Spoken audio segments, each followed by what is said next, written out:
Hey everyone, today in this video I'm going to try to explain to you every single redstone component in Minecraft in 1.19, the latest version currently. I'm going to try and explain it quickly, so I'm just going to get right into it. Okay, so first off is just redstone dust. You can put it one thing on here, and if there are blocks around it, then it will power something on top of the block. So like if I put more redstone dust here and power it with a torch, then it can go in a chain. If it's just a dot, so if I say this redstone dot and this redstone is powered, then it will only power the block underneath it. Whereas if it's a plus sign, then it will power the blocks next to it. But it won't go through blocks, so if I do this and then this, then the redstone doesn't go through blocks. But for instance, if I were to get a piston and right here and then the redstone, it would power the block next to it. Redstone can go all the way up to 15 blocks out, and it loses one redstone signal for every block out that it goes. So you can see that it's getting dimmer and dimmer until it hits just the darkest point, and then it doesn't go back. So you can power stuff all the way out until it's still like sparking, like you can see there's particles coming off of it, but once you go past that, you can't power it anymore. So the redstone torch is basically, it just powers the blocks next to it. But one interesting thing about the redstone torch is that if the block it is on is powered, then the redstone torch will unpower, which makes use for some interesting things like clocks. You can see if I do this right here, then I unpower this, and hold on. So you can just see that, like, if you unpower it, then you can switch between these two, and with a button, you can have it be like toggling between these two right here. Another thing that you can do with them is you can have what's called a redstone torch burnout, where if you have the torch, another property of the redstone torch is that it powers the block above it. So you can see if the block above it is powered and it goes to the redstone next to it, and then the redstone powers the redstone torch, then it'll unpower and it'll create this kind of loop until the redstone torch burns out because it goes too fast. So yeah, that's the redstone torch. Next up is the redstone block, and this is even easier than the redstone torch because it can't be unpowered. It's literally just anything touching it or near it. It doesn't directly power the block above or to the side, so you can't take it between blocks, so it's a soft power. But anything coming directly off of the block will be powered. A lever is a redstone device that will allow you to turn on or off redstone signal and just keep it like that. So if I turn the lever on, then it'll stay like that, and if I turn it off, then it'll stay like that. And all of these power sources right here give off a redstone signal of like the maximum redstone signal, so it'll travel the full 15 block distance with redstone. These are buttons right here. So this is a stone button which stays on for I think half a second, and this is a wooden button which stays on for a full second.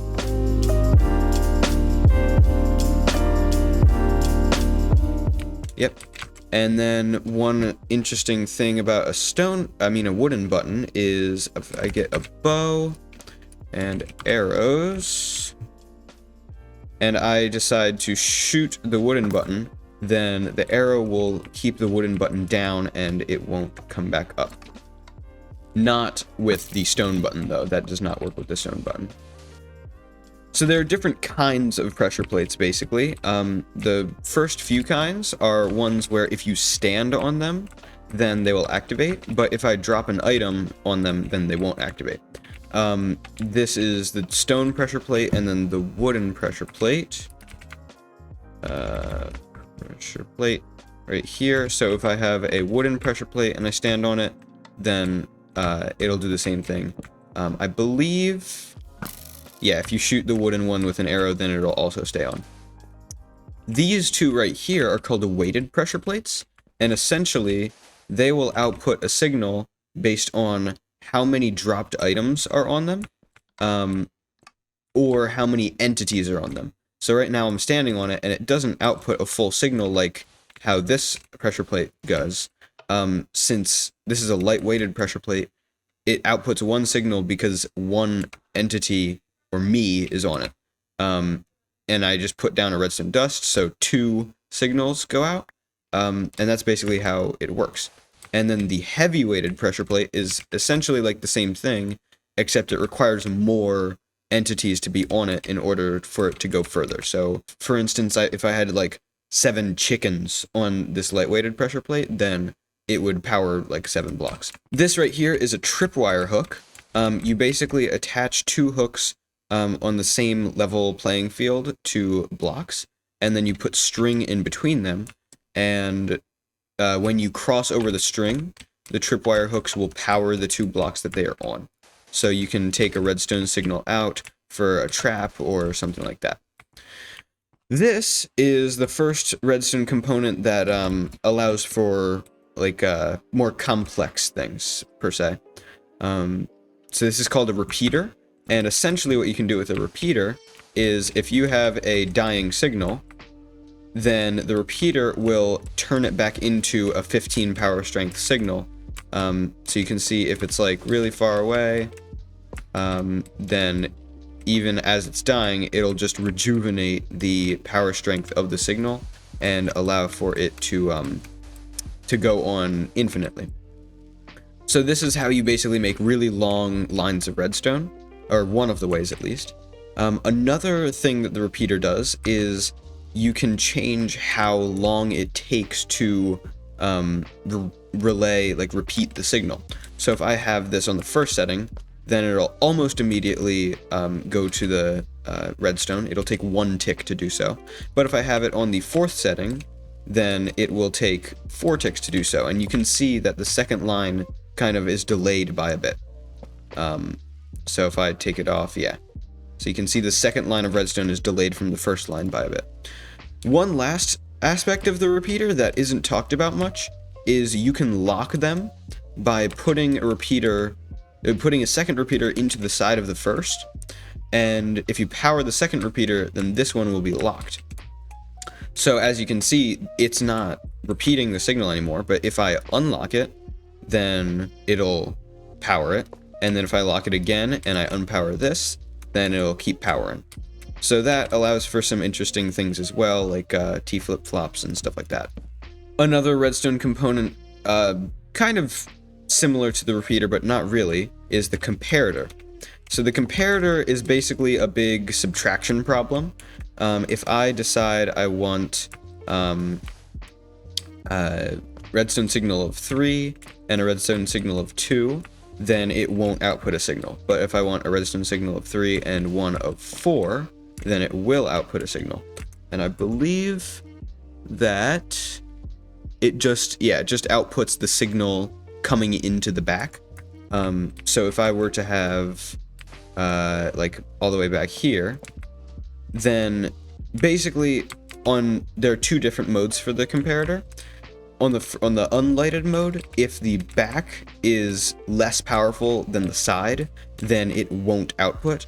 But if the back is more powerful than the side, for instance here, then it'll just output what is inputted to the back of the comparator. So you can see towards the right of my F3 screen, it'll say power 14.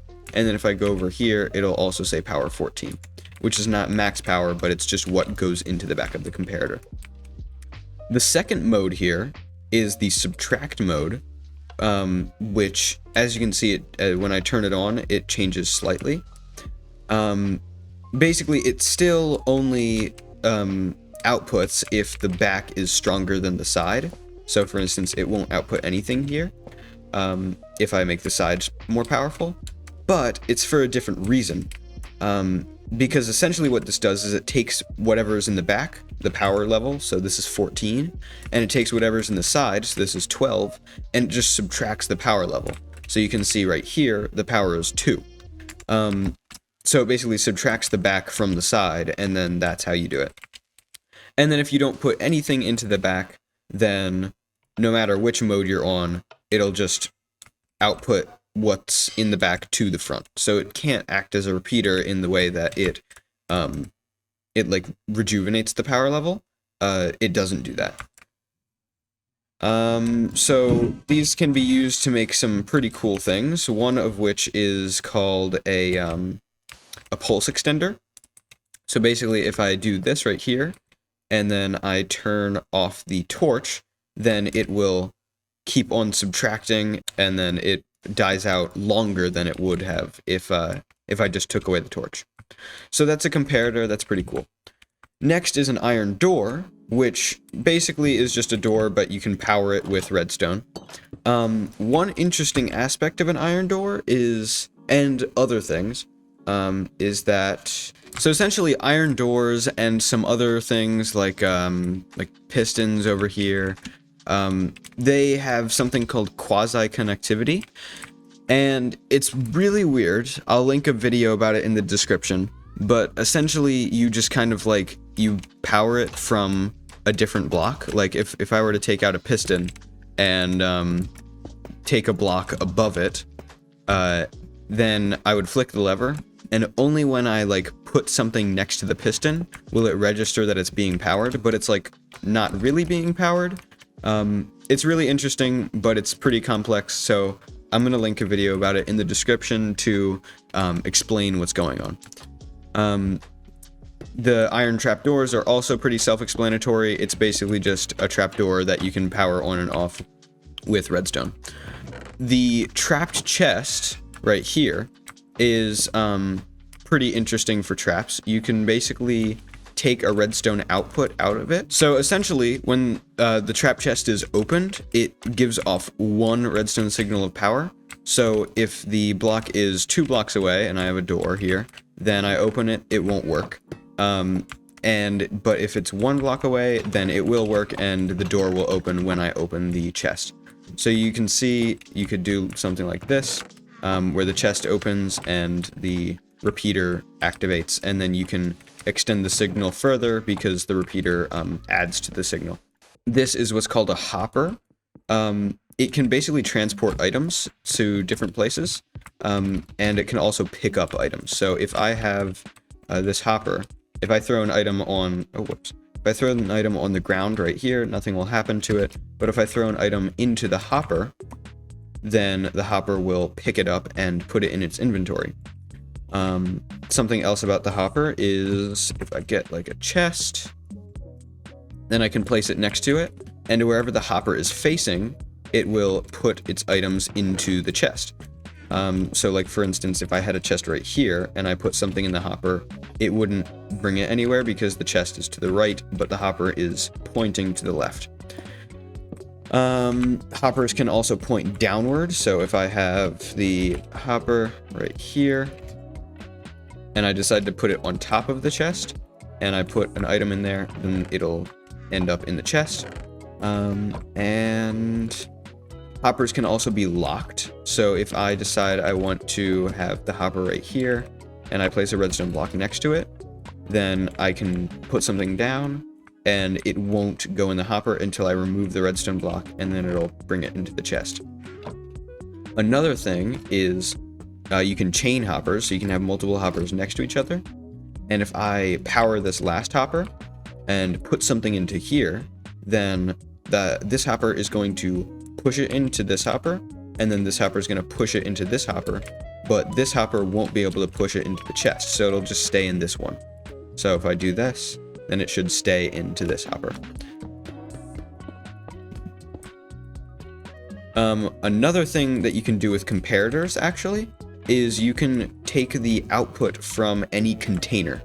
So if I have a hopper right here and a comparator right here, and I get some redstone dust, like that, There's nothing in this hopper right now, but if I put like a stack of redstone blocks in it, then the comparator will output the percentage that this is filled with the percentage of 15 levels of redstone. So like, for instance, if I completely filled this container, it would always be 15 levels of redstone for the maximum. But like if this is only 80% filled, then this will only be 80% of 15 blocks of redstone. But yeah, so comparators can also take the outputs of whatever's inside of a container, which is pretty interesting. This is what's called a dropper, where basically if you put an item in it, then it will choose a random item to drop out whenever it is powered. So I put a button right here, it'll choose a hopper first, then a redstone block, then another redstone block, then a pressure plate. It'll just choose something random each time.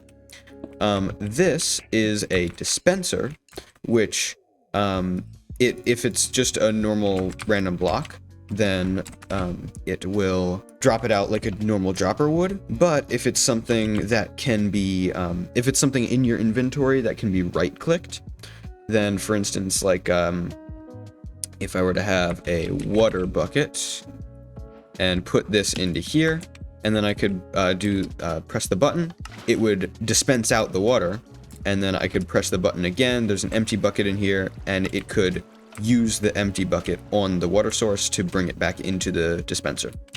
This also works with TNT, with arrows, so it can fire an arrow if you want it to, like so. So yeah, a bunch of things you can do with dispensers and droppers.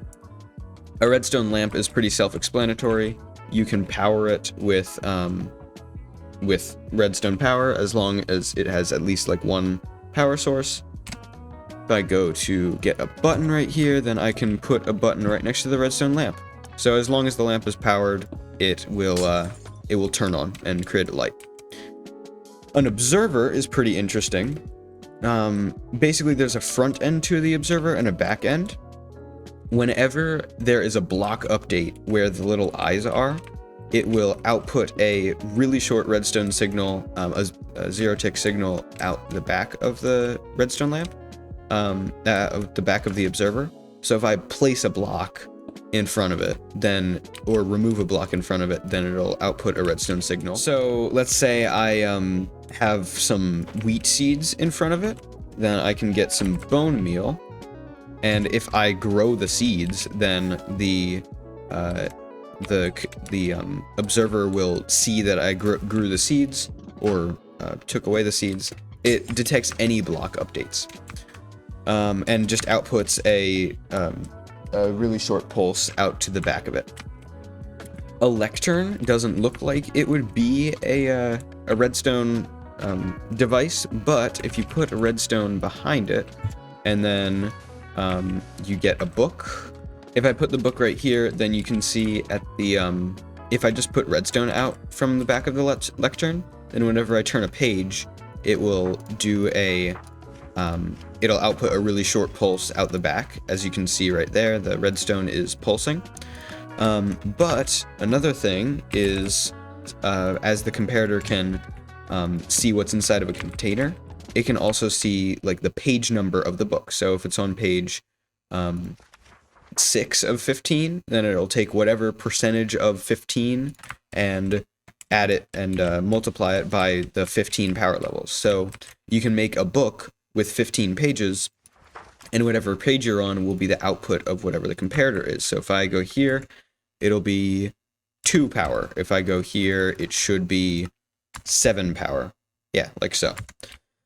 So yeah, that is pretty cool as well. Lectern can output some redstone signals. The target block is really useful because it is a full block that redirects power. So let's say I want a piston right here, and I have a redstone line going right here. So I can have redstone going this way. So this can basically redirect power into a different block. But if I had like a random redstone line right here, the redstone doesn't automatically redirect into the piston. So if I power it, then the piston won't work.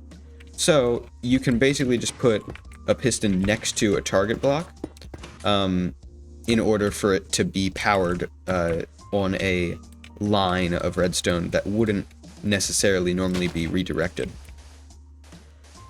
Another thing that the target block does is if you shoot it with a bow and arrow, then it'll output a redstone signal.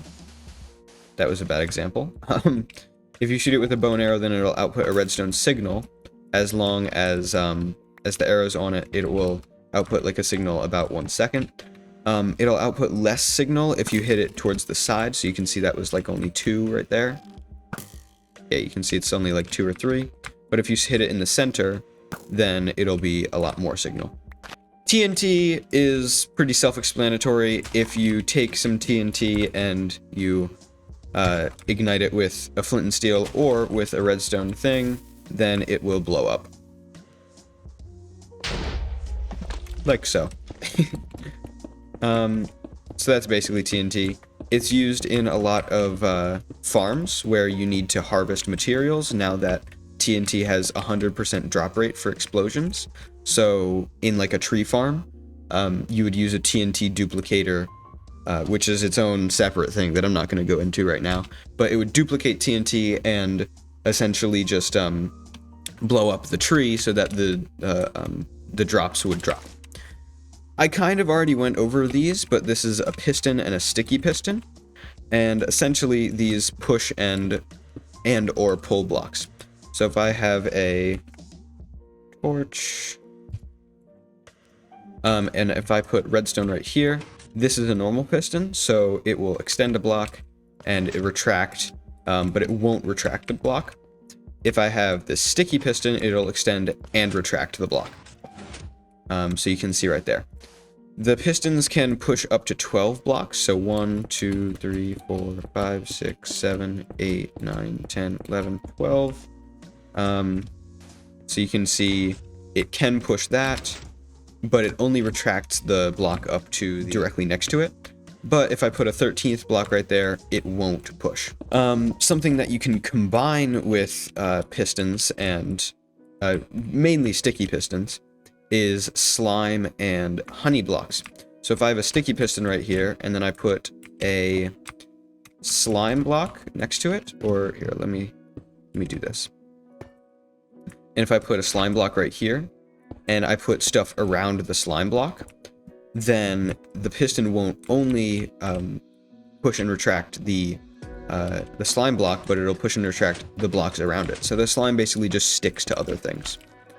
But the same rule applies where any blocks attached to the slime block need to be 12. So like if I just load up these slime blocks with a bunch of different blocks, then that's way more than 12 right there. So if I put a redstone torch right here, then it won't work. That should be 12 right there. So then it can push that, but it can't push anything more than 12. Honey blocks basically work in the same way, although honey blocks also, you can like slide on them and they have a few different properties than slime, but basically they can break your fall as well, and they can also have items break the items fall. But if you have a sticky piston with honey blocks, then it works the same way where you can extend and retract the blocks that are connected to it. One interesting thing though is that slime blocks do not connect to honey blocks. So if I put a redstone block right here, they won't connect to each other. But if I, for instance, were to put something right here, then if I powered this, it would extend and retract, but if I powered this, the block would also extend and retract. Next up is the lightning rod, where basically it'll just, it'll output a signal based on if it is struck by lightning or not. So, summon lightning. It's kind of hard to see, but basically when it's struck by lightning, it will output a redstone signal, and also it will attract lightning in a thunderstorm. So if you want it to basically protect things around it from from burning from a lightning strike, then that could happen too. You can also activate it using a trident with channeling in a lightning storm as well. The note block, if you basically have the note block, it won't have a redstone output, but you can trigger it using redstone.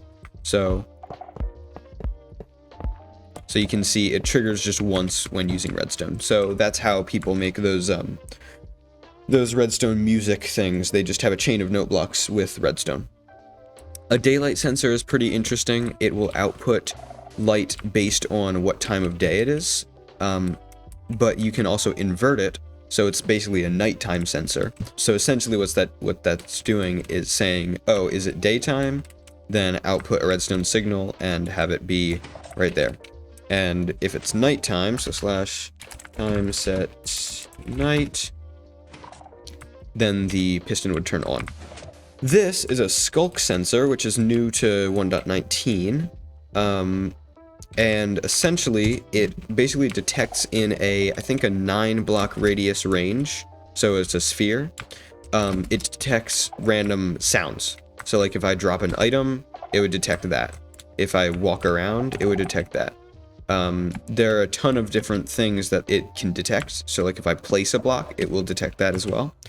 A way to block it is you can use wool, and then if I walk around, then it's fine, but if I go around here, then it'll detect me. So it'll basically output a signal strength based on how far away you are from it. So you can see it's like a low signal strength right there, but if I get close, then it'll output a bigger signal strength.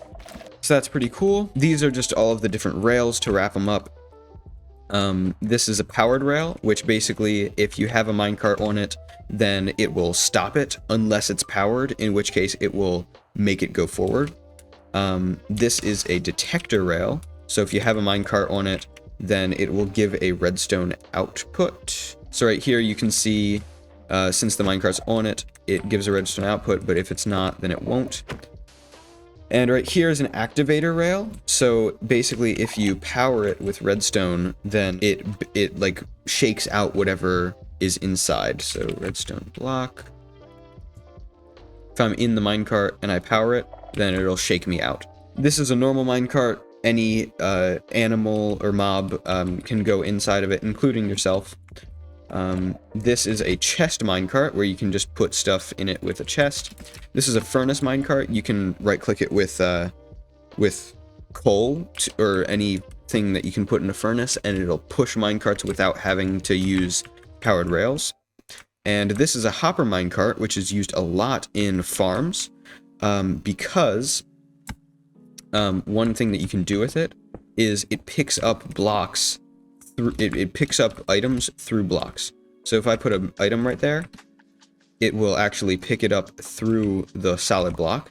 So that's really useful if you want to have like a killing chamber and then hopper minecarts underneath the killing chamber, or if you need to like trap mobs in a certain way where they won't get out.